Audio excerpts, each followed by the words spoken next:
Hoje nós vamos falar mais sobre essa questão da Terra Prometida e a pergunta principal é se o Estado moderno de Israel, se isso é cumprimento de profecia.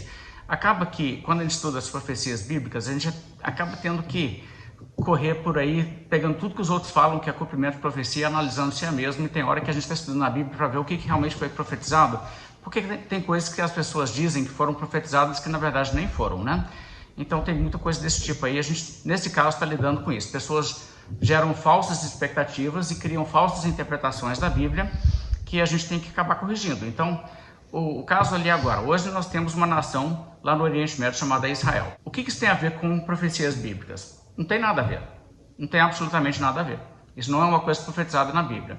É uma realidade, é uma curiosidade, pode continuar, pode não continuar, eu espero que continue, eu torço por eles, mas nesse sentido eu também não tenho nenhuma garantia, porque a Bíblia não fala sobre esse tipo de coisa. Assim como não fala sobre muitas outras coisas. O pessoal muitas vezes quer mistificar esse negócio, dizer assim, mas Israel existe hoje. Existe, por acaso, os heteus, existe Moabita, existe Amonita, e citam os nomes assim, mas porque, assim, como eu disse, eles não citam, existe grego, existe egípcio, existe sírio, existe. Ah, tá, é mesmo. Então, quer dizer, as pessoas fazem essa seleção e a realidade é que nem os egípcios hoje são realmente uma continuação perfeita daquele pessoal, porque entra gente, sai gente, a terra está ali, entendeu? E a questão também de Israel é assim, existe alguma continuidade genética, provavelmente existe uma boa quantidade ali, mas não é uma coisa total. Talvez exista mais continuidade genética na população do Egito do que existe na população de Israel, em termos de quem habitava em Israel no tempo de Jesus, sabe? Então, é um tipo de coisa que não tem como saber realmente, mas existe esse nome ali. Ok, vamos então olhar o que a Bíblia fala sobre isso, porque as promessas que foram feitas sobre a terra precisam ser entendidas para a gente poder avaliar essa alegação. Primeiramente, em Gênesis 12, o verso 1, é onde surge essa questão da terra prometida. Ora, disse o Senhor a Abrão, sai da tua terra, da tua parentela e da casa de teu pai e vai para a terra que te mostrarei. Então aqui Deus chama Abraão para ele sair de lá. No verso 6, a Bíblia diz que atravessou Abraão a terra até Siquém, até o carvalho de Moré. Nesse tempo os cananeus habitavam essa terra. Apareceu o Senhor a Abraão e lhe disse, darei à tua descendência esta terra. Ali edificou Abraão um altar ao Senhor que lhe aparecera. Muito bem, então, quando ele chegou na terra, onde era a terra dos cananeus, Deus disse, é essa a terra. Ele teve que sair de um lugar para ir para outra terra e Deus diz, essa é a terra. Então, obviamente, estamos falando de uma terra literal, uma terra física, uma terra onde Abraão chegou em sua viagem e Deus disse, essa terra que você está nela agora, não a terra onde você estava antes, mas agora você chegou na terra que eu vou dar para sua descendência lá na frente. E veja que ele diz, a tua descendência darei a terra. Capítulo 12 de Gênesis. No capítulo 15 de Gênesis, existe um momento onde Abraão pergunta para Deus, como que eu saberei que eu vou ter realmente essa terra? Então Deus faz um juramento para ele e, na verdade, faz uma aliança com ele. E na aliança, Deus promete exatamente isso, sua descendência vai definitivamente ter essa terra. A promessa que Deus faz a essa altura é uma promessa incondicional. Ela é claramente incondicional porque Deus faz ali o que eles entenderiam como afirmação de uma aliança, onde geralmente as duas partes passavam por meio de um animal partido, mas Deus passa sozinho, onde ele assume totalmente a responsabilidade disso se cumprir. Basicamente, isso é tipo assim, se havia alguma condição para Abraão cumprir, ele já tinha cumprido, tendo saído lá da terra e ido. E Deus está dizendo que a sua descendência vai possuir essa terra? Vai, sem sombra de dúvida, e não precisa se preocupar, agora isso depende só de mim, é o que Deus está dizendo.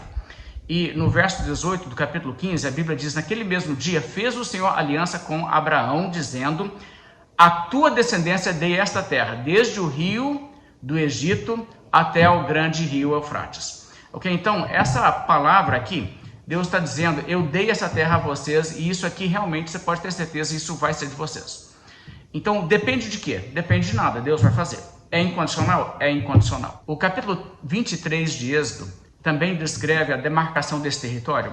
Verso 29 diz assim, não os lançarei de diante de ti. No caso, Deus está dizendo, não vou lançar os povos lá da terra prometida para fora da terra, num só ano, para que a terra não se torne em desolação e as feras do campo se não multipliquem contra ti.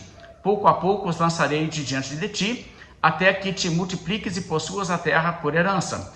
Porém, os teus limites, desde o Mar Vermelho até ao Mar dos Filisteus, e desde o deserto até ao Eufrates.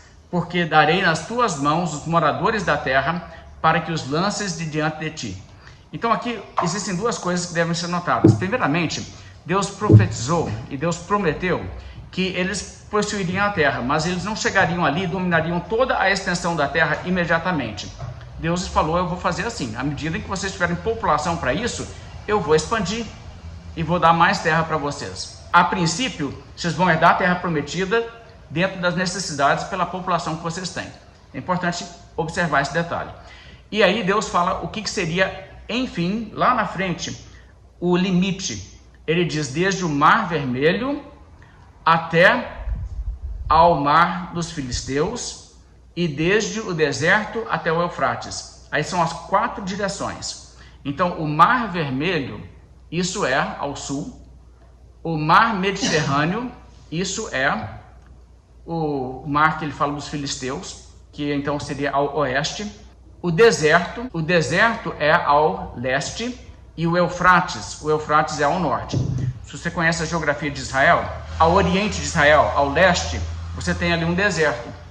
Tanto é que é tão ruim de atravessar que as pessoas, para ir dali, por exemplo, para o Iraque, a região do Iraque, a Babilônia antiga, as pessoas iam para o norte e davam volta daquele deserto.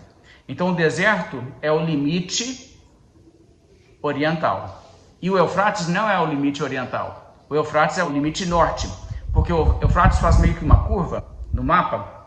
E se você for para o norte, ao norte você chega no Eufrates. Mas depois, à medida que ele vai descendo o limite, já não seria o Eufrates.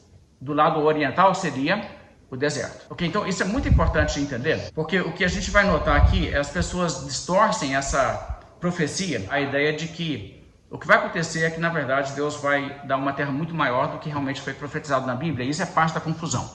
Veja então o que diz em Josué 21, o verso 34. Quando Deus, sob a liderança de Josué, deu a terra prometida, lá mais no final do livro, refletindo sobre tudo que aconteceu, as vitórias que eles tiveram, a Bíblia diz, desta maneira, deu o Senhor a Israel toda a terra que jurara dar a seus pais, e a possuíram e habitaram nela. Veja que ele não quer dizer toda a terra que ele prometeu dar eventualmente, mas toda a terra que ele prometeu dar até aquele momento, de acordo com a necessidade daquela população. Isso é importante entender, porque não foi isso que ele disse. Eu não vou dar tudo isso aqui para você, até o Eufrates e tal, de uma vez. Vocês eventualmente vão precisar disso aí, mais terra, mas nesse momento não. Então ele diz, eu vou dar para vocês essa terra por enquanto, e tudo que ele prometeu dar para aquela geração, ele deu. O verso 44 diz, o Senhor lhes deu repouso em redor, segundo tudo quanto jurara a seus pais, nenhum dos seus inimigos resistiu diante deles, a todos eles o Senhor lhes entregou nas mãos. Nenhuma promessa falhou, de todas as boas palavras que o Senhor falara à casa de Israel, tudo se cumpriu. Ok, então, nessa altura eles já entraram na terra prometida. Agora, é muito importante entender uma coisa aqui. Todo mundo concorda que a terra prometida era uma terra literal física. Todo mundo concorda com isso. Não tem ninguém falando que não era. Não tem ninguém negando que isso aqui foi cumprimento da profecia, da promessa que Deus deu para Abraão lá atrás. Tá? Então, assim que se cumpre isso. Muito bem, continuando. Em 1 Reis 4, 21, a Bíblia mostra o que acontece no período de Salomão, depois que Davi acabou, na verdade, precisando de expandir o domínio de Israel, para que eles não tivessem incômodo das nações ao redor que viviam atacando Israel. E a situação nessa altura, 1 Reis 4, 21, é essa. Dominava Salomão sobre todos os reinos, desde o Eufrates, no norte, até a terra dos Filisteus e até a fronteira do Egito. O que é a fronteira do Egito?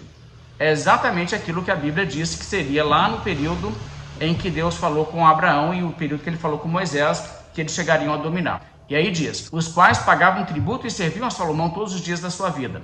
Capítulo 8 de 1 Reis, o verso 56, então explica assim, bendito seja o Senhor, que deu repouso a seu povo Israel, segundo tudo o que prometera. Nem uma só palavra falhou de todas as suas boas promessas feitas por intermédio de Moisés, seu servo.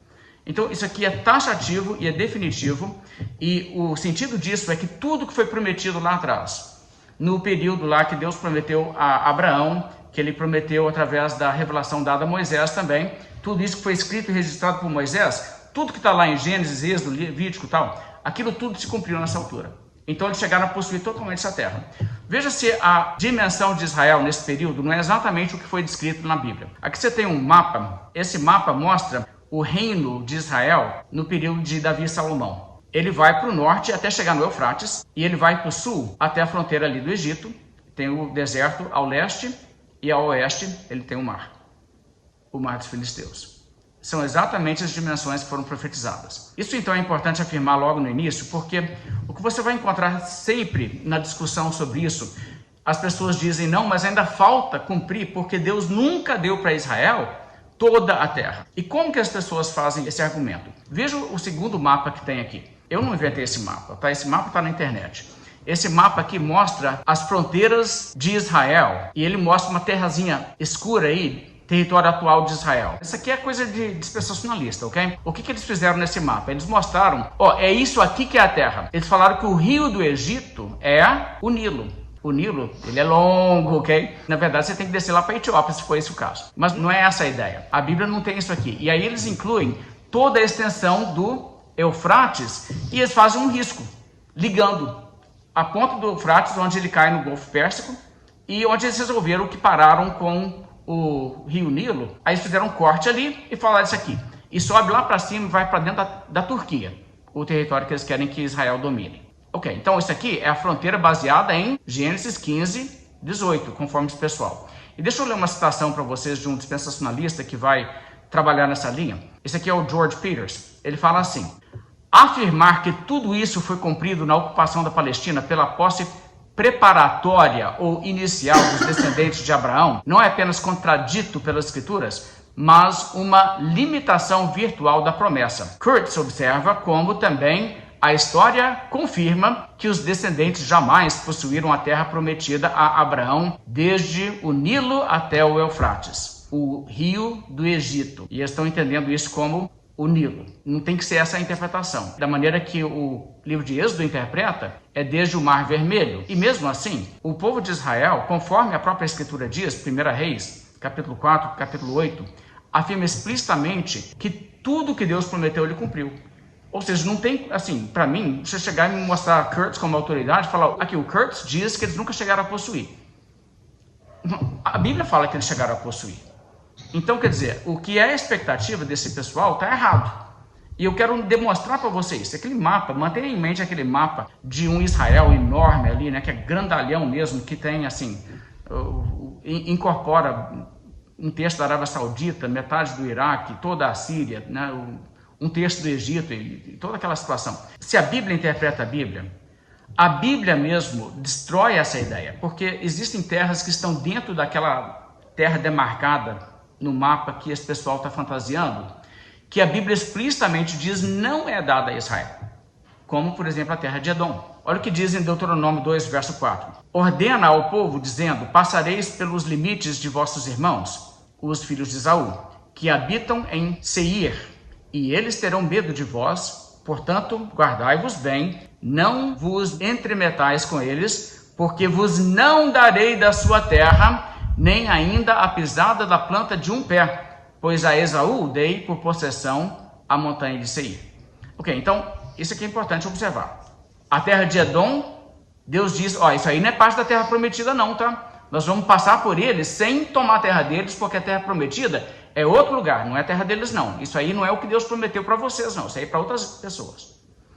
Terra de Moabe, igualmente, o verso 9 diz, então o Senhor me disse, não molestes Moabe, e não contendas com eles em peleja, porque te não darei possessão da sua terra, pois dei Ar, nome de um lugar, em possessão aos filhos de Ló. Ok, então essa outra terra. Então, terra de Edom, terra de Moabe, isso é parte da terra prometida a Abraão? Isso é para outras pessoas. Capítulo 2, agora o verso 17 de Deuteronômio. Agora a terra de Amon. O Senhor me falou dizendo, hoje passarás por Ar, pelos limites de Moabe, e chegarás até defronte dos filhos de Amon. Não os molestes, e com eles não contendas, porque da terra dos filhos de Amon te não darei possessão, porquanto aos filhos de Ló a tenho dado por possessão. Então, veja o próximo mapa aí. Aqui nesse mapa você consegue ver as cores, o roxo, Amon, esse verde meio ocre, Moabe, e o amarelo mais ao sul, Edom. Essas três terras, a Bíblia especificamente diz, isso aí não, tá? Isso aí não dou a vocês, eu estou dando isso aí para outros povos. Isso aí não é parte da terra prometida a Israel. Ok, ótimo.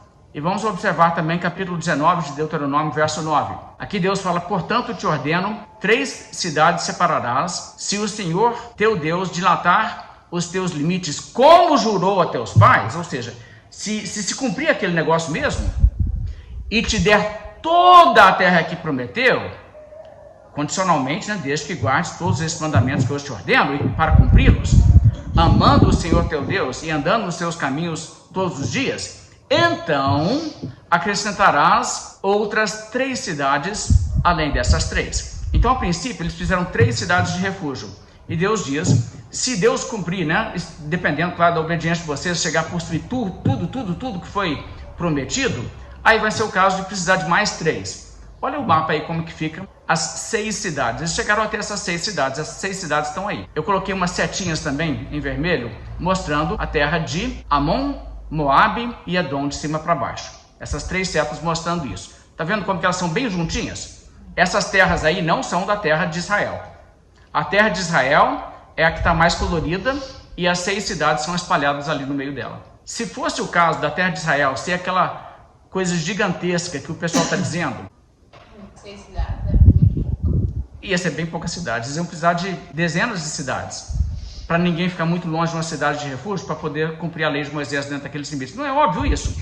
E olha como que a Bíblia está dizendo, no caso de Deus te der toda a terra que prometeu, vocês vão precisar de mais 3.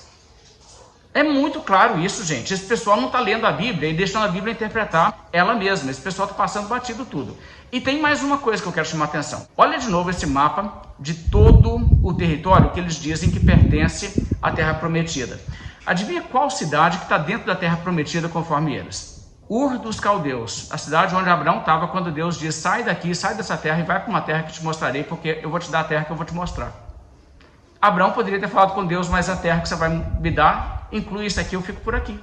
Entendeu? Assim, quanto que isso é fora de qualquer lógica. As pessoas exageram o negócio e aí dizem, não cumpriu, ainda tem que se cumprir porque não cumpriu até hoje. Cumpriu sim, gente, Deus já cumpriu, deu tudo para eles que era prometido. Nenhuma das boas palavras falhou, tudo foi cumprido. Ok, então isso é o primeiro ponto. O segundo ponto que você tem que observar é que as promessas são condicionais. A coisa que você vai observar é que Deus começa a falar de possuir a terra para sempre no capítulo 17. Daniel, é interessante que eles não interpretam literalmente Deus dizendo que está dando a terra para Edom. Olha só, Deus dá a terra para Israel. Eles interpretam isso como eternamente. Eles nunca podem perder. Mas então Deus também disse que daria a terra para Edom. Edom nunca poderia ter perdido a terra, porque Deus disse. Mas era uma promessa condicional e pontual, que já de fato Deus deu aquela terra para aquele povo, mas isso já se passou. Sim, exatamente. Faz sentido? É isso, né? É exatamente isso. O que Deus falou em Gênesis 17, que é onde ele menciona a ideia de ser uma possessão perpétua. Verso 9, a Bíblia diz assim, e Deus também disse a Abraão, quanto a ti, guardarás a minha aliança, tu e tua futura descendência pelas suas gerações. Esta é a minha aliança que guardareis entre mim e vós e tua futura descendência. Todo aquele do sexo masculino dentre vós será circuncidado. Fareis a circuncisão na pele do prepúcio, e este será o sinal da aliança entre mim e vós. E aí vai continuando dizendo algumas coisas sobre isso, e ele diz no verso 14, mas quem for incircunciso, quem não tiver sido circuncidado na pele do prepúcio, será extirpado do seu povo, pois violou a minha aliança. Ok, então aqui estamos falando de uma aliança que é violável. Essa aliança, ela tem condições. Veja o verso 8 aqui desse capítulo. Vamos começar no verso 7, na verdade. Olha o que ele diz aqui, isso é parte do contexto, ok? No verso 7 diz, estabelecerei a minha aliança entre mim e a tua descendência no decurso das suas gerações. Aliança perpétua para ser o teu Deus e da tua descendência. Agora observe o verso 8. Dar-te-ei e a tua descendência, a terra das tuas peregrinações, toda a terra de Canaã, veja que não era a terra da Babilônia e tal, em possessão perpétua, e serei o seu Deus. Então, aqui onde a Bíblia começa a falar que isso aqui vai ser uma possessão perpétua, já existe um elemento condicional. Isso não pode ser ignorado. Ok? Então, vamos, com isso em mente, prosseguir aqui. Porque o que Deus falou aqui, a princípio, é uma ideia assim. Abraão, necessariamente, você não precisa se preocupar com isso, a sua descendência vai herdar a terra. E aí Deus diz, agora eu vou fazer um trato com vocês também, em relação a isso aí, que se vocês guardarem aliança comigo, vocês continuam nela. Então vamos lá. A promessa de Deus é que incondicionalmente Abraão e seus descendentes sempre teriam a terra? Não, não é bem assim. Até eu te dar um exemplo muito simples disso. Quando eles saíram do Egito, a primeira geração que saiu do Egito entrou na terra prometida. Eles não pisaram na bola e Deus os manteve até que aquela geração passasse. Como que Deus pode fazer isso com eles se é uma promessa incondicional? É uma promessa incondicional de que eventualmente Deus cumpriria isso, a descendência de Abraão herdaria a terra. Mas não era uma promessa de que incondicionalmente descendentes de Abraão sempre teriam aquela terra. Não era isso. E uma vez dentro da terra, Deus também deixou muito claro que eles continuariam em posse da terra, dependendo de como se comportassem. Ou eles poderiam perder a terra. E, no perder a terra, poderiam voltar a possuir a terra, mas condicionalmente também. Condicionalmente. Então vamos ver como isso se desenrola na história.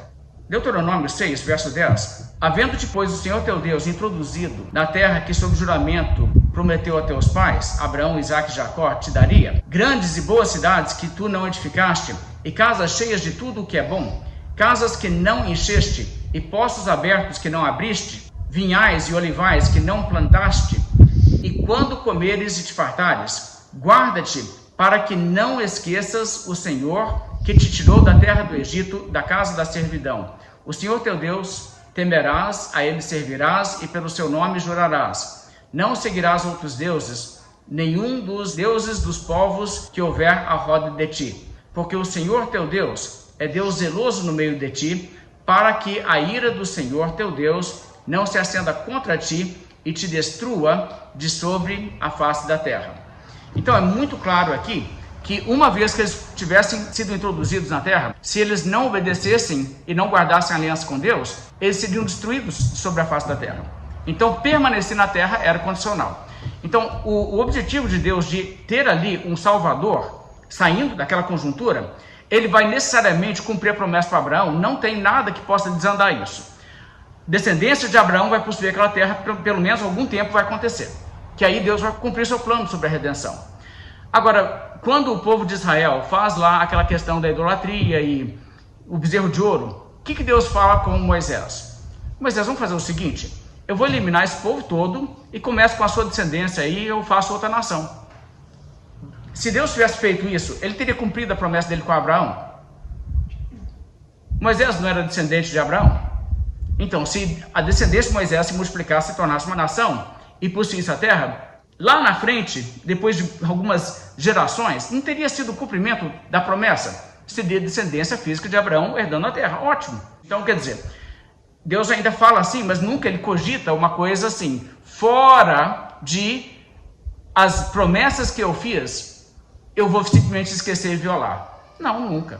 É claro que não era esse o caminho pelo qual a coisa desenvolveria. Moisés intercede pelo povo, Deus ouve a oração de Moisés, ele mata uma boa turma daquela geração idólatra e, eventualmente, ele continua com os descendentes deles para entrar na terra, mas só na outra geração. Não só por causa desse incidente, naquele incidente morreram alguns, mas na decisão deles de não entrar na terra prometida, não confiar para Deus dar-lhes a terra prometida naquela geração, Deus suspendeu o cumprimento da promessa até que a geração de Josué entrasse. Bem, então, nós sabemos que aqui Deus está fazendo esse tipo de promessa, e isso aqui é toda hora repetido. Deuteronômio 8. Cuidareis de cumprir todos os mandamentos que hoje vos ordeno para que vivais e vos multipliqueis e entreis e possuais a terra.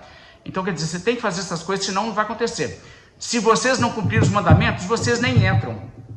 Algum dia alguém entra, mas vai ser alguém que vai cumprir os mandamentos. Vocês não têm garantia de que vai entrar. Vocês têm que cumprir os mandamentos, senão vocês não entram. Ok? É bem desse jeito. Levítico, uma vez que eles estão na terra prometida, está sujeito a perderem e ir para o exílio. Isso era parte das maldições da aliança, que se tornariam cumulativas se eles não se arrependessem, até realmente resultar num exílio e o povo ser levado para outro lugar. Aí Deus fala com eles sobre voltar para a terra prometida. Isso aqui é bem importante. Veja como funciona o retorno à terra prometida. Levítico 26, 40. Mas, se confessarem a sua iniquidade e a iniquidade de seus pais, na infidelidade que cometeram contra mim, como também confessarem que andaram contrariamente para comigo, pelo que também fui contrário a eles, e os fiz entrar na terra dos seus inimigos, exílio, se o seu coração incircunciso se humilhar, e tomarem eles por bem o castigo da sua iniquidade, então me lembrarei da minha aliança com Jacó, e também da minha aliança com Isaque, e também da minha aliança com Abraão, e da terra me lembrarei, mas a terra, na sua assolação, deixada por eles, folgará nos seus sábados, ou seja, o ano sabático que não foi observado.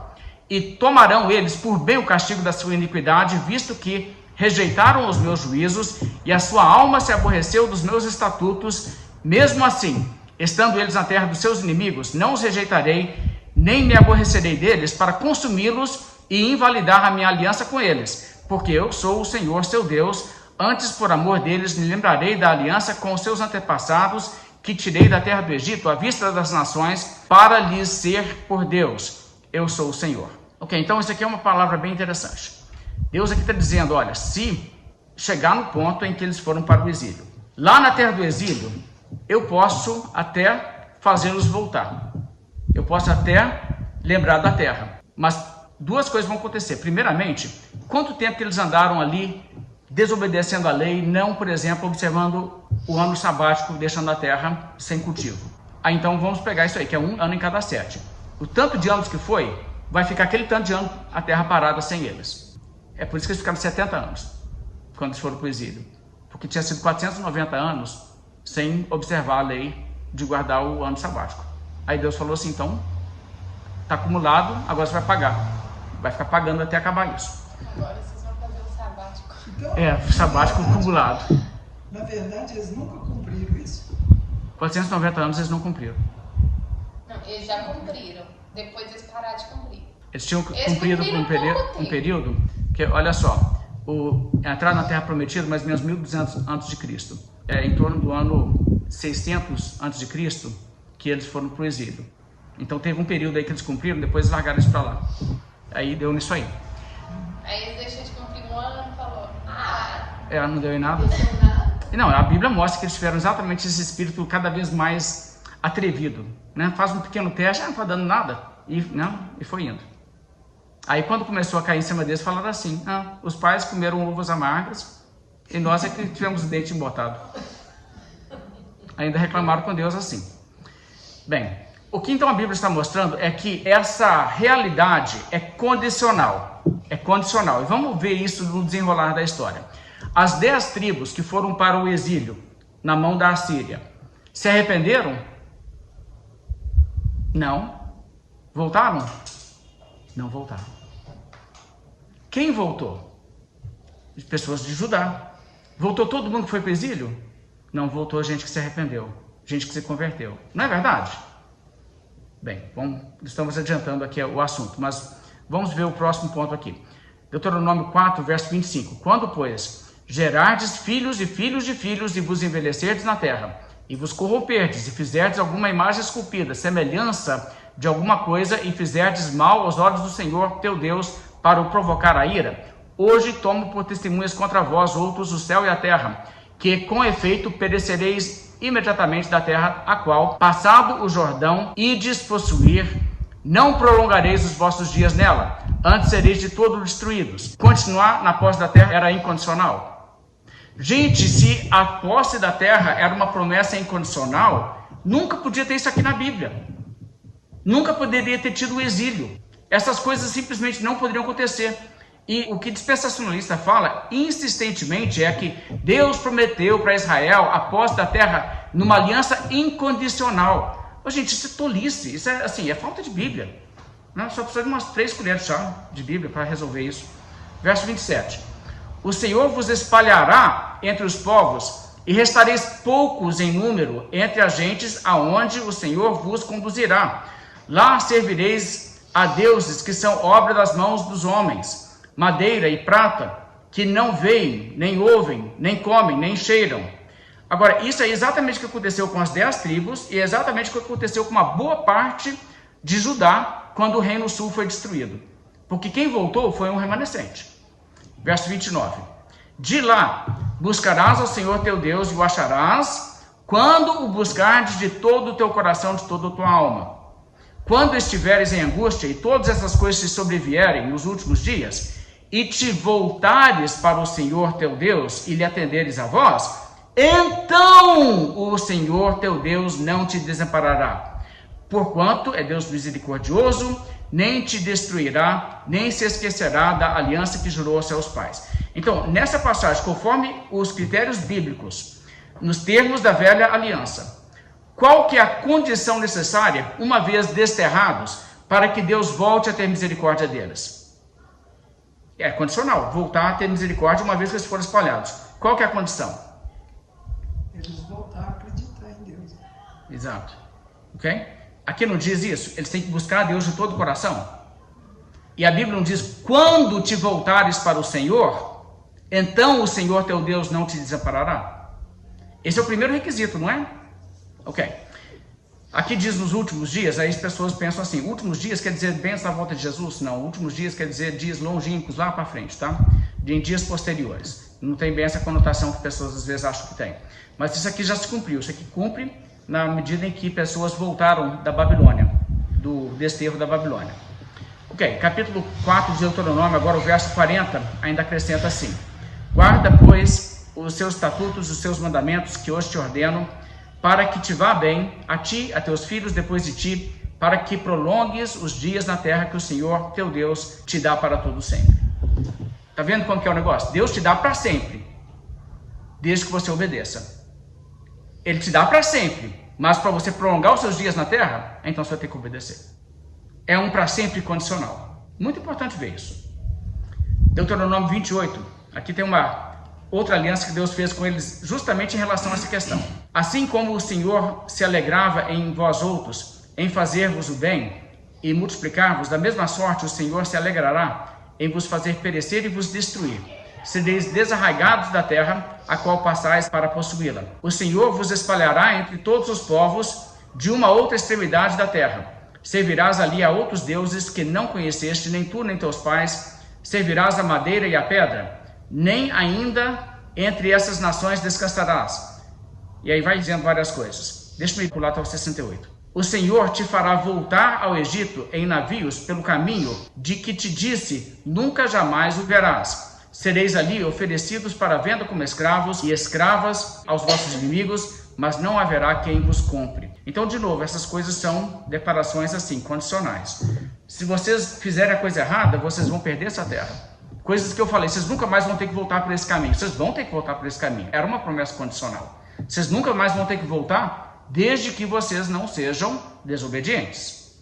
Ok, continuando. 1 Reis, capítulo 8, aqui nós temos a oração feita na dedicação do templo. Olha que interessante. Quando pecarem contra ti, a oração é feita a Deus nesses termos, pois não há homem que não peque, e tu te indignares contra eles, e os entregares nas mãos do inimigo, a fim de que os leve cativos à terra inimiga, longe ou perto esteja, e na terra onde forem levados cativos, caírem em si, e se converterem, e na terra do seu cativeiro te suplicarem, dizendo, pecamos e perversamente procedemos e cometemos iniquidade, e se converterem a ti de todo o seu coração, de toda a sua alma, na terra de seus inimigos, que os levarem cativos, e orarem a ti, voltados para a sua terra, que deste a seus pais, para esta cidade que escolheste, e para a casa que edifiquei ao teu nome, ouve tu nos céus, lugar da tua habitação, a sua prece e a sua súplica,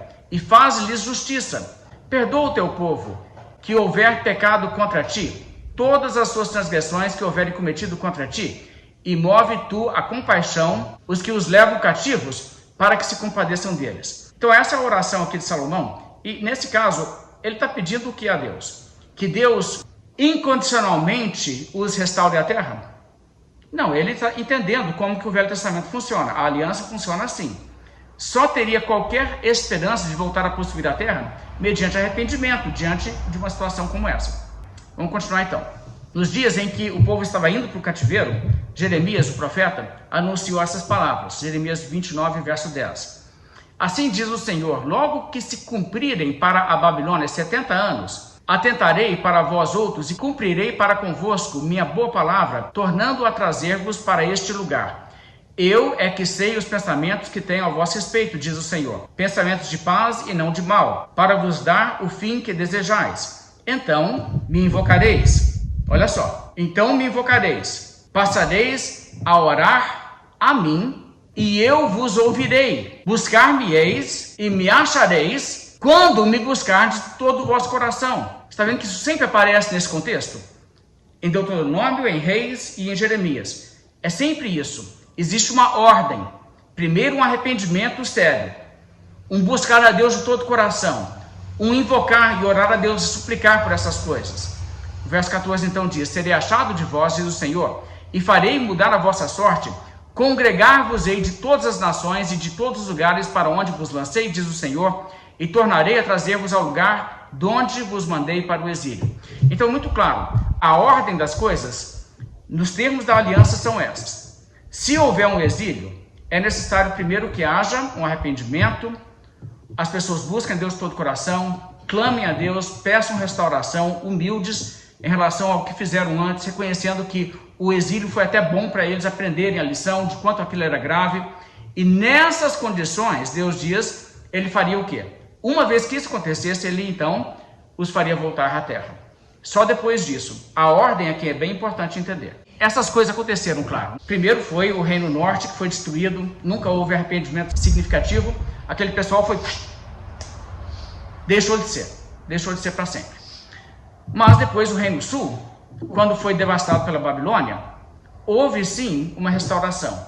E é nesse momento, nessa altura da história, que Deus diz: de jeito nenhum que eu vou deixar Israel deixar de ser nação para sempre, porque eu ainda tenho que trazer o Messias. Então, quer dizer, existem projetos que não se cumpriram, que ainda não se cumpriram. Então Deus diz: eu vou derramar sobre eles o Espírito Santo para que eles se arrependam, e eles vão voltar. Ele fala isso em Ezequiel também. Então haverá esse retorno, a restauração à terra, porque isso é necessário, parte do plano divino. Então acontece a restauração da nação, mas acontece exatamente nesses modos. O povo se arrepende, o povo clama a Deus. Daniel é um dos que ora, ele conta isso lá no livro dele, e então realmente Deus restaura o povo.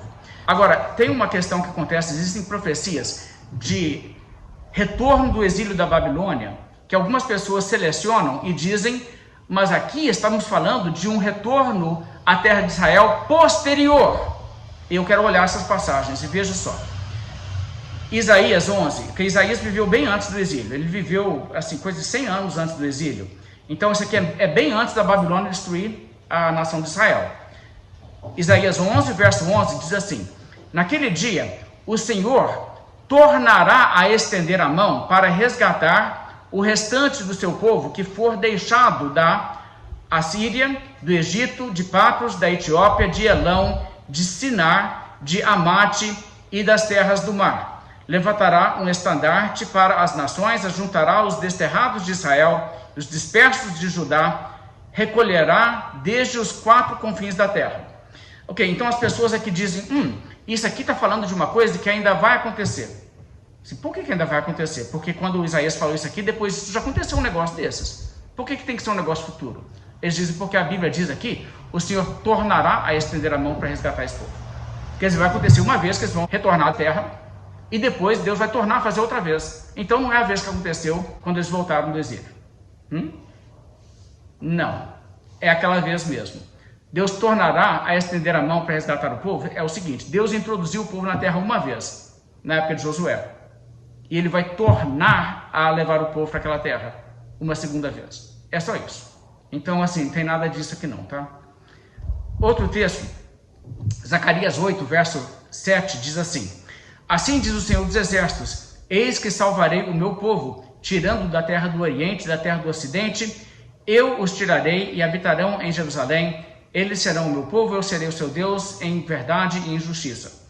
Aqui o pessoal fala assim, Zacarias é profeta pós-exílio. Ele é realmente profeta pós-exílio. E ele já está na terra de Israel quando ele profetiza. Então, como ele já é um que voltou do exílio, o que ele está dizendo? Salvarei o meu povo, tirando da terra do Oriente e do Ocidente. Então é uma coisa futura, não é? Não, não é não, já aconteceu também, ok? Desde esses dias aconteceu. E isso aqui, na verdade, não é nada tão complicado.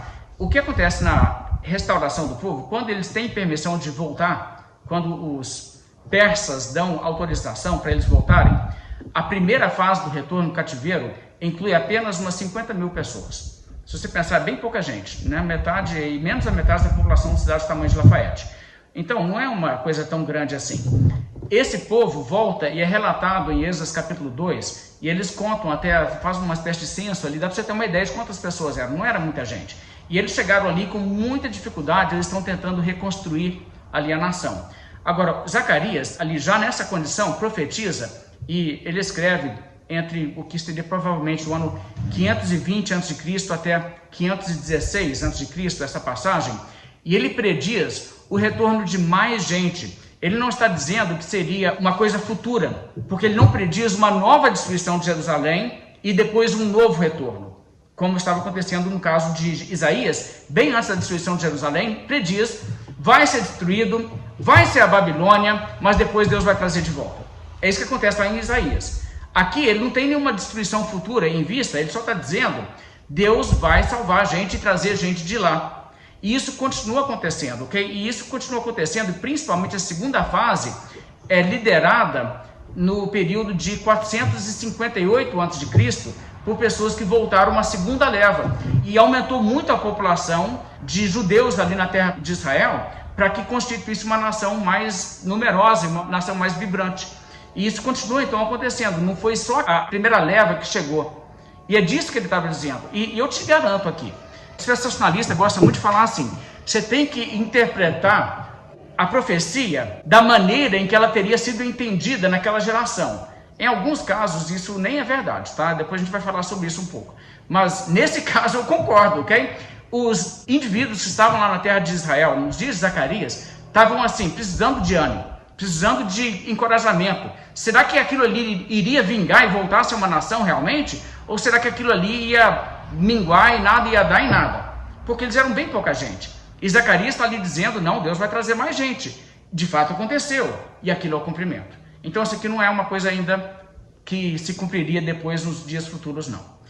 Ok, agora, no período entre o Velho Testamento e o Novo Testamento, o que acontece historicamente é o seguinte, Israel então está ali, voltando a ser nação, muitos judeus ainda estão espalhados, como é o caso de Esther e Mordecai, etc., né? E esse pessoal continua vivendo em outros lugares. Isso continua sendo uma verdade até nos dias de Jesus. Você tem ainda gente que era judeu, que às vezes ia em Israel para as festas e coisas assim, mas morava em tudo quanto é lugar. Algumas dessas pessoas continuavam a manter o vínculo com Jerusalém desde o exílio, mas nunca mudaram de volta. Outras pessoas foram pessoas que descendiam dos que voltaram para a terra de Israel e se espalharam de novo, por vários motivos. Foram trabalhar no Egito, foram trabalhar na Grécia, mudaram-se para lá, mas mantinham aquele elo e voltavam a Jerusalém como parte da população realmente que praticava, né, e guardava a aliança ali.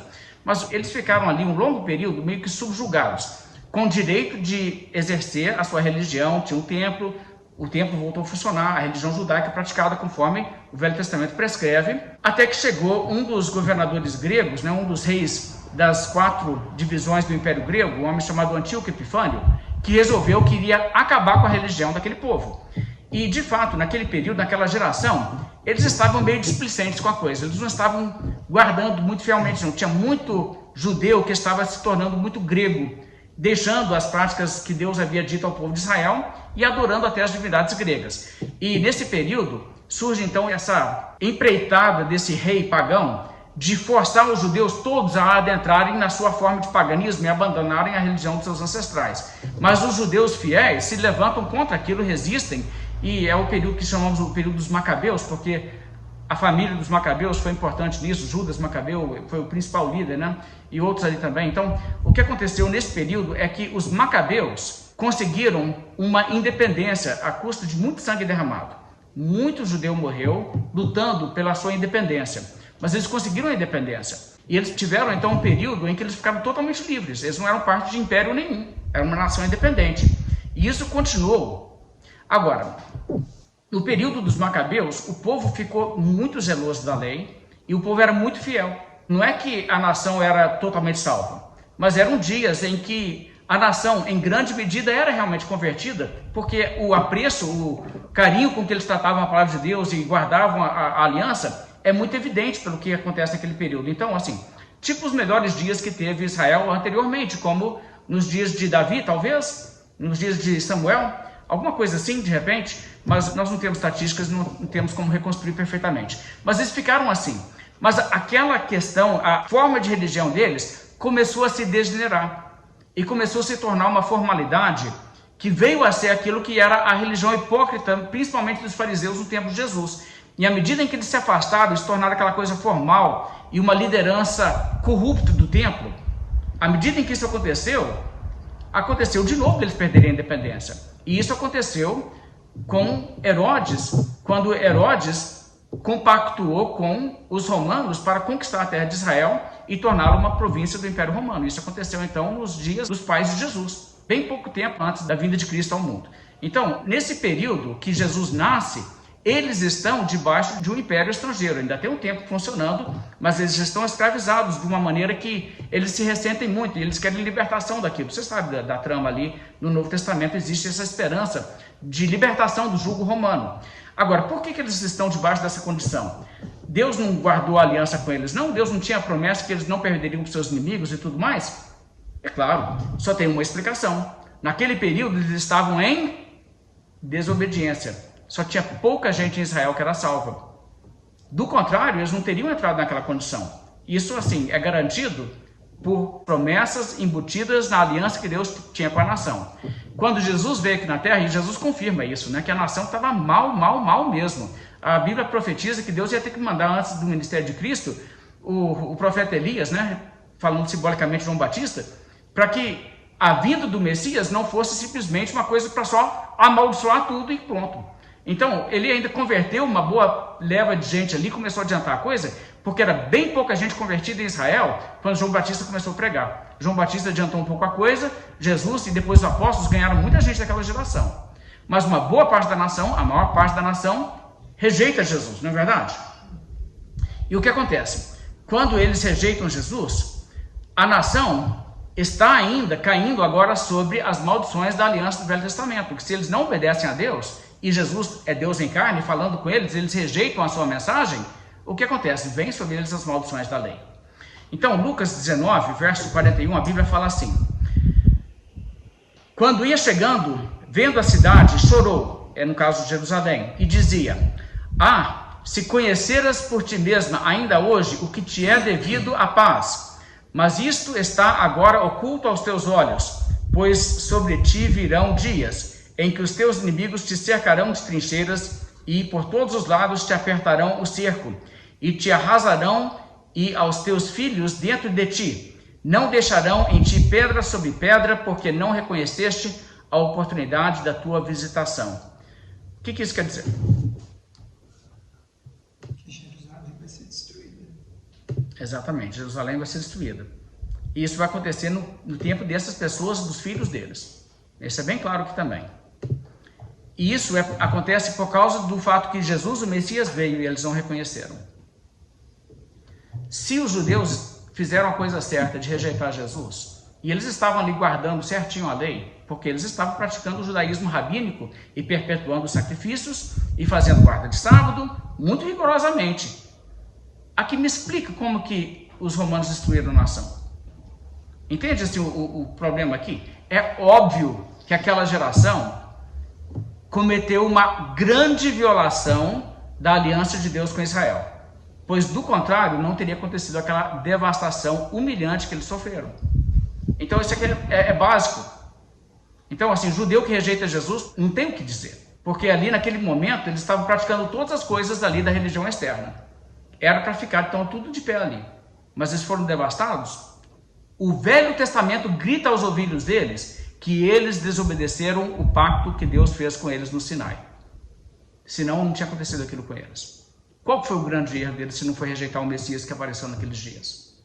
Bem, em Mateus 23, verso 37, Jesus explica essa situação de novo. Ele fala assim: Jerusalém, Jerusalém, que matas os profetas e apedrejas os que te foram enviados. Quantas vezes quis eu reunir os teus filhos como a galinha junta os seus pintinhos debaixo das asas, e vós não quisestes. Eis que a vossa casa vos ficará deserta. Declaro-vos, pois, que desde agora já não me vereis até que venhais a dizer, bendito o que vem em nome do Senhor. Então, isso acontece na segunda vinda. Na segunda vinda, todo olho verá Jesus, todo joelho se dobrará e todo mundo confessará que Jesus é Senhor.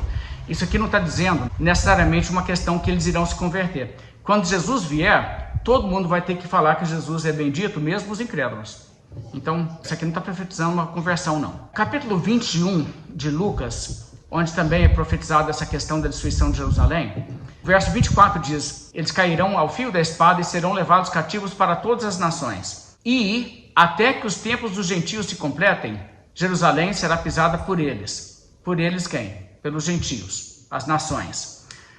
Aqui é um texto interessante, porque o que Jesus aqui profetiza é a destruição de Jerusalém. E a cidade de Jerusalém, e ali aquela questão toda, ele diz que aquilo ali vai ficar assim, então, sendo pisoteada por eles, por quanto tempo? Até que se completem os tempos das nações. Ethnon, no grego, a palavra de onde temos a palavra etnias, mas pode ser traduzido também como gentios, porque os judeus falavam assim, tem Israel e as nações, os ethnon. Então, nesse caso, esse termo é usado por muitas pessoas para falar assim, aqui Jesus introduziu um termo técnico no sentido assim, nós devemos aprender a usar essa expressão, os tempos das nações. Jesus falou que Israel vai ficar sob o domínio dos gentios até que os tempos dos gentios se completem. Aí acaba o tempo dos gentios e aí volta a ser de Israel. Jesus falou isso aqui? Ele não falou nada do que acontece depois disso. Eu questiono profundamente que isso aqui pode ser usado como termo técnico. Jesus está tentando cunhar uma frase.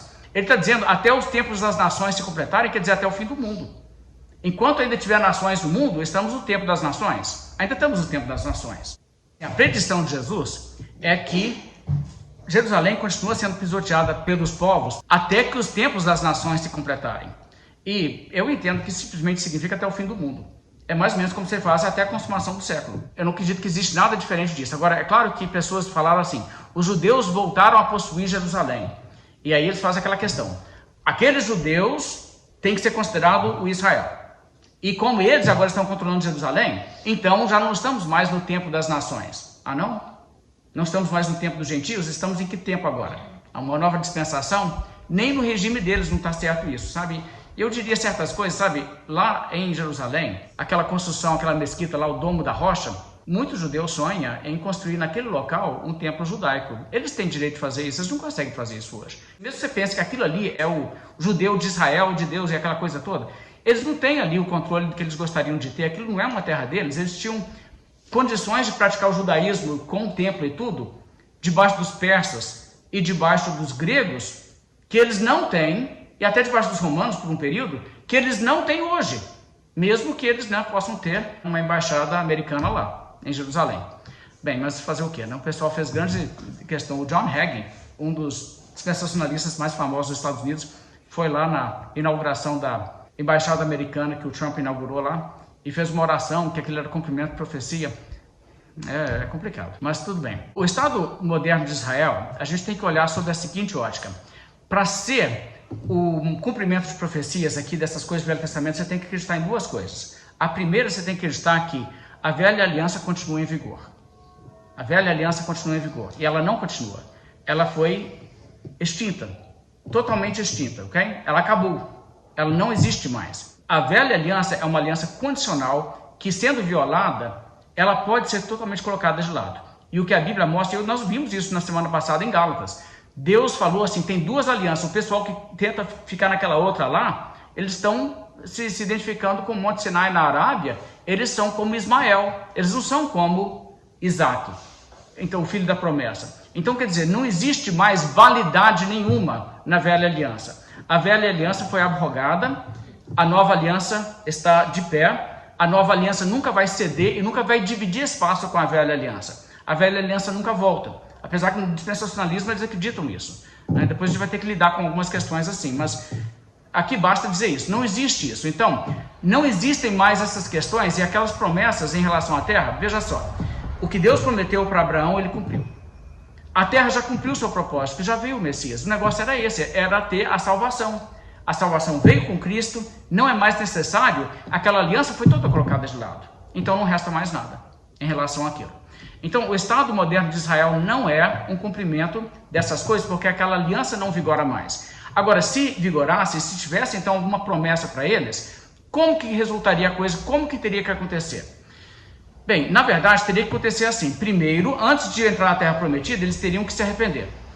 Clamar a Deus e reconhecer.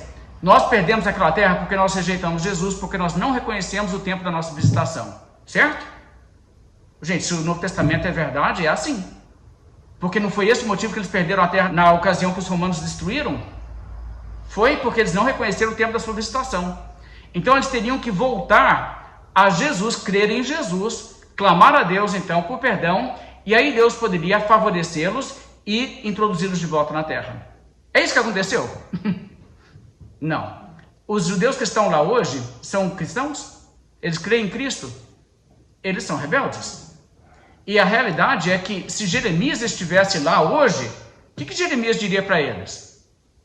Ele diria provavelmente coisas do tipo assim, claro que Deus teria que dar uma profecia, uma revelação nova para ele falar alguma coisa, profetizando, mas pela palavra de Deus escrita, ele teria que dizer, gente, vocês não têm garantia nenhuma de ficar nessa terra, vocês estão em desobediência, vocês podem perder essa terra. Não teria que ser essa a mensagem, teria que ser essa a mensagem. Então nós temos que reconhecer que é exatamente esse tipo de coisa que acontece ali. Agora, é engraçado porque quando você lida com o dispensacionalismo, os dispensacionalistas falam coisas do tipo assim: nós previmos a restauração do Estado moderno de Israel. E gostam de contar histórias desse tipo, né? Alguém conversando com alguém disse que Israel voltaria a ser nação, a pessoa era um crente, mas disse, não, isso não pode acontecer, não vai acontecer nunca e tal. Aí aconteceu, a pessoa teve que engolir sapo. Bem, deixa-me contar um pouco da verdade histórica que eles não te contam. Os dispensacionalistas não previram exatamente as coisas do jeito que elas aconteceram, não. Se você volta e você lê o que acontecia lá atrás, pessoas, por exemplo, como o puritano Thomas Drakes, ele falava, isso foi por volta de 1616, ele falou que os judeus, eles iriam se converter ao cristianismo. E aí eles voltariam para a terra de Israel. E aí eles teriam a terra de Israel, se tornaria uma luz para as nações, porque lá eles se constituiriam em Jerusalém uma igreja reformada. Essa era a visão que ele tinha. Isso é dentro da visão pós-milenista que aquelas pessoas ali estavam contemplando. Você entendeu o processo? A expectativa que existia ali entre puritanos de uma restauração de nação de Israel era muito assim: vai haver uma conversão do mundo inteiro. Quando os judeus se converterem, eles vão clamar a Deus, Deus vai restaurá-los na terra de Israel. Aí eles vão ser uma igreja cristã reformada, exemplar, e vai ser luz para o mundo inteiro. Não é isso que aconteceu. Darby, quando Darby aparece um pouco mais tarde, Darby fala sobre a volta das 10 tribos. Isso não aconteceu. Você vê que ele falou que voltaria a haver uma nação de Israel, é um elemento das coisas que ele achou no Velho Testamento, mas não é o quadro do que ele pintou de acordo com o que estava na cabeça dele no Velho Testamento. Ele achava que voltaria as 10 tribos e não somente Judá. E ele falou que lá o povo ia se converter também. Então você tem assim, eu não sei, sabe, fica parecendo aquelas coisas assim de vidente que fala um negócio que cumpre um negócio meio parecido e a pessoa, eu falei. É complicado demais. E outra coisa, assim, eu lembro, gente, nos anos 80, ainda estava indo muito judeu para lá, especialmente quando caiu a cortina de ferro. Os países comunistas que não deixavam ninguém sair, a menos que tivesse rabo preso para voltar, ia na Olimpíada, mas tinha que voltar, senão eles matavam a família, alguma coisa assim. Mas caiu aquele sistema. E aí pessoas puderam sair. E saiu um tantarão de judeu para ir para lá. E aí o pessoal falando, está acontecendo, é cumprimento de profecia. Aí eles falando assim, o que vai acontecer? Esse pessoal vai todo ir lá e vai todo juntar. E os judeus do mundo inteiro vão se congregar em Israel. Gente, isso não aconteceu. Na verdade, muito judeu passou por lá, não gostou, não adaptou e foi embora. E está hoje em Nova York ou algum outro lugar no mundo, mas não continuou lá. Então, quer dizer, as previsões que eles acham que eles podem fazer, eles leem o Velho Testamento e falam assim, eu entendo as profecias, posso te falar o que vai acontecer. Eles falam uma opção de coisas, uma só delas cumpre, e eles falam que eles são os peritos. Eu fico frustrado de conversar com esse pessoal, porque eles parecem que querem sempre esconder o rastro de tudo que eles falaram antes. e seletivamente citar. Nós falamos que ia acontecer isso, mas não mostrar tudo que eles falavam. Ok, bem. Então, tendo dito isso, deixa eu falar o seguinte. Embora seja o caso, eu não vejo que a nação de Israel é uma nação profetizada na Bíblia. O Estado moderno de Israel não tem nada a ver com uma profecia bíblica. E eu nem vejo aquilo ali com relevância nenhuma para as profecias. Ao mesmo tempo, a minha posição em termos de política é que a nação de Israel tem direito de existir e deveria pertencer hoje aos judeus. Como que surge o Estado moderno de Israel? A gente poderia fazer até uma aula sobre isso. Não vou fazer não, porque aqui é profecia só. E isso não é profecia. Mas o resumo bem breve da coisa é: depois do Holocausto, houve um sentimento de responsabilidade mundial em relação aos judeus, de não destratá-los. E o sonho antigo de alguns judeus, alguns já moravam na terra ali de Israel. Outros tinham a ideia de que, gente, eu não posso voltar para morar na França, eu não posso voltar para morar na Alemanha. O pessoal lá matou todo mundo que era da minha família, meus vizinhos lá me entregaram minha família. Eu não quero morar perto daquele pessoal, para onde que eu vou? Então tinha esse sentimento de vamos dar uma terra para eles. E o que as Nações Unidas fez, estipulou uma faixa de terra pequena, que não morava praticamente ninguém, e deu aquilo para eles. Era muito modesto, praticamente não dá para fazer uma nação, mas eles falaram assim, aceito, e foram, ok? Os árabes imediatamente os atacaram e tentaram destruí-los, uma coisa totalmente covarde de se fazer. Mas é dentro da cabeça do Islã. Essa terra antes era governada por Islã, lei Sharia. Você não pode deixar que alguém chegue com outras normas religiosas, fazer outras normas de lei ali. Então, mesmo que ninguém morava naquele espaço de terra, era considerado terra do Islã. E agora chegou gente que não vai fazer com que seja essa a lei, então eles se achavam na obrigação, no dever religioso de combater. E eles foram e perderam. E não somente isso, como repetidamente aconteceu isso, de modo que toda vez que Israel foi atacado, Israel não só manteve o pouco de terra que tinha, como ainda foi para cima deles e tomou um pedaço da terra deles. Agora, uma vez que eles fizeram isso, especialmente diante do fato que eles precisam de uma margem de fronteira para não serem destruídos facilmente com uma invasão, a terra que eles tomaram é direito deles, gente. Aquilo ali, em termos de qualquer condição e entendimento de ética, você tem que entender o seguinte: hoje quem tem direito àquela terra é o Estado moderno de Israel. Tanto quanto você pode, por exemplo, pegar e dizer assim: Estrasburgo é de quem? Era da Alemanha antes. Hoje é da França. Pergunta quem mora lá o que eles querem. Eles querem ser da França ou da Alemanha? Autodeterminação rege que eles, se optarem por ser França, são França. E ali a Alemanha perdeu em guerra, não foi? A Alemanha entrou ali, atacou a França estabeleceu uma margem de segurança maior das suas fronteiras, englobando para dentro das suas fronteiras aquela parte que antes era a Alemanha. Agora, meu filho, perdeu. É a mesma coisa. Então, quer dizer, isso assim, não se pode sair pelo mundo querendo redesenhar mapas, dizendo, porque essa terra foi tomada por guerra, senão as guerras nunca acabam. A gente tem que parar e dizer assim, está assim agora, então agora vamos parar com a coisa desse jeito, vamos respeitar. É o único caminho para a paz. Agora, existem pensamentos religiosos do tipo, esse território deveria ser de Israel, porque esse povo judeu de hoje é o povo de aliança de Deus. Existe. Eu concordo com isso? Não concordo. Mas olha, eu não preciso concordar com uma única doutrina do shintoísmo para acreditar que a população do Japão tem direito à terra do Japão. Por outros caminhos, sem acreditar nas crenças religiosas, a ética me ensina que a essa altura da história, o certo é aquele povo mesmo ter aquela terra. E da mesma maneira eu vou tratar a terra de Israel. Se eu olhar assim, imparcialmente, sem questões religiosas envolvidas, quem tem direito àquela terra? O povo judeu que está lá governando aquilo lá. Então, assim, isso tem que ser respeitado. E eu acho que todo cristão, por questões da ética bíblica, da moralidade judaico-cristã, tem que simplesmente dizer que o Estado de Israel tem direito de existir, aquele pessoal tem direito de se defender. Então, assim, o sionismo meu é baseado nisso, não é baseado em doutrinas em relação a profecias e coisas assim, mas em doutrinas do que é ético, do que é certo e errado, e querendo evitar conflitos do futuro. O único jeito para mim que aquilo ali acaba, a guerra acaba, é se os vizinhos respeitarem e dizer, deixa Israel existir, pronto. Eles têm direito, e eles já provaram bem que eles estão dispostos a lutar e sangrar por aquela terra, não é? Então, nesse sentido, eles têm que ser respeitados, sim. Bem, vamos parar aqui, então.